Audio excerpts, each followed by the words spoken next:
to just speak to Gerard and ask and tell him my husband, my late husband, was a Messianic Jew. Right. Oh. And 10 years ago, he was beaten up by some people on drugs, and they took his right eye with a brush handle. But do you know, he said from his hospital bed, I forgive them. On the national television, he said, I forgive them. And he wanted to meet them to see how they get into these things, and he wanted to help them. Good for And him. I also have a compassion for these people, you know, because I forgive them too, you know, because Jesus forgave me. And, you know, I'm in a wheelchair, but, you know, it doesn't mean to say I can't do anything. Right. You know, but I'm an evangelist, and I really feel that when you're witnessing to people the gospel, that you have to make them aware and understand their sin, because otherwise they'll just fall away, you know. And I believe in friendship evangelism as well, you know, because, you know, to go and speak to somebody and just throw it at them, you have to befriend them and show them the love of Jesus Amen. first. I think so anyway. Yeah, it's great, because can I just ask Gerard on that, coming out of that, I mean, are many prisoners surprised that there are people like you that are willing to visit them? And that, you know, Chrissy's talking about friendship evangelism. Yeah. Do they respond because somebody actually is caring for them? Could I just say, first of all, Chrissy, I think you're doing a lot better job than I am. Yeah. Well, I'm not going in the prisons, No. but I'd just love to do that. Yeah, but you've got a heart for the gospel, and you've got a heart for people. Where you do it is, for, you know, the Lord can sort that out, can't He? And Yes. I mean, I put it this way: I go to see the man in prison. I think Christ is interested in the prison and the man or the woman. Yes. But the answer to what Doug said, going on from you, by the way, that was a lovely response. Fancy having your eye knocked out. Yeah. And saying, I forgive you, and I want with my other eye to see you and tell you. I think that's an amazing response. Amen. And I hope everybody listening today has noticed that. I think that's probably more powerful than anything I've said, actually. But yes, the amazing thing, Doug, is when you go and see people, even when you go to preach, the number of fellows who come up to me and women and say, thank you for coming. You know, in fact, I've got a letter here that I don't know if Somewhere on your desk. somewhere on my desk, and it's very much. I won't read it all, but it just says, it says, as you have come to see us, I'm writing to you. You know, and there's the letter. I better not say which prison it's from. I got that today or yesterday. Right. I forget which, and they do appreciate it. And I find, actually, this will make you laugh, Chrissy, I find sometimes that I find more honest people in prison than I feel out of it. Because, Yeah, that's true, isn't it? because a lot of the men inside and the Yes. women, they'll say, I have messed up. Real. I know I've Yeah. offended God. I know I've heard that. I've messed up. Who can put me right? Which is why we go on this book, How Can Yeah. God Accept Me? Yeah. Yes. And that's wonderful. It isn't yet repentance. Repentance is when I'm so sorry for my sin that I turn from it. But it's pointing It's the a right step way. one, isn't it? It's pointing the right way. It is. Yes, indeed. that's right, because some people think they have to be perfect to come to Jesus, but No Jesus need if we are, is accepts there? us just as we are. Yeah. You know, because He knows us. Yeah. He knew us before we were conceived Yes. Amen. in our mother's womb. And do you know, when my husband was beaten up, Gerard, I was only 13 months, a new Christian, and I asked the Lord to fill me with the Holy Spirit and ask Him to give me. I was writing everything down on paper that filled my head, Right. Yeah. and I had a poem, and I would like to say this poem if I could. Yes, please.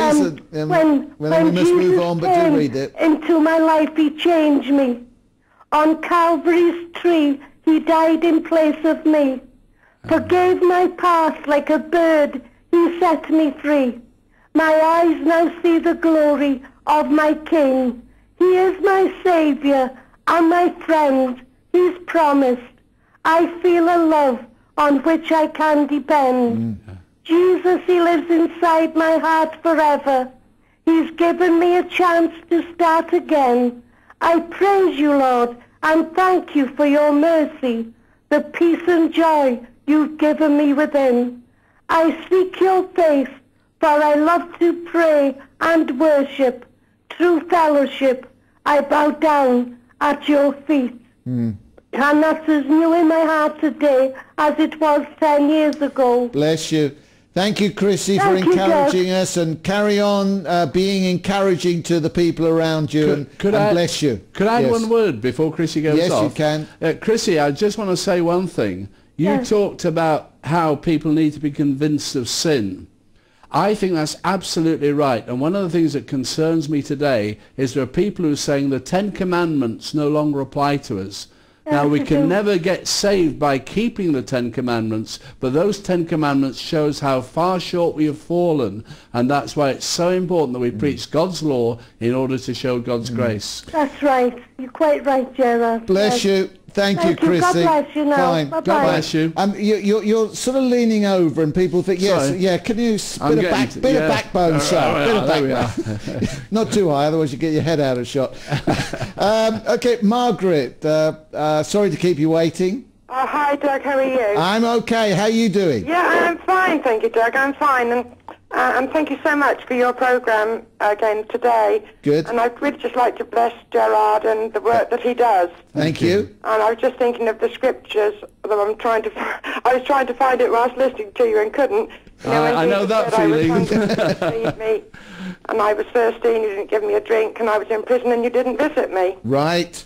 That's in Matthew, isn't it? Well, I was flying through Matthew, but having to hold the It's phone Matthew with the other hand. It was a bit Matthew difficult. 25, verse 36, around there. Oh, thanks. I only Doug. know it because it's on the leaflet and I'm reading it. All right, okay. It's the coming first from thing- another angle, Sorry. my cousin was a prison officer. She's just recently retired, Right. and the wonderful thing was it was the prisoners that were witnessing to her. Right. Oh, lovely. And she's not actually a Christian yet, but I can see the Holy Spirit, you know, drawing her to Jesus, and I know I just praise the Lord for those prisoners that witnessed to her. Yeah.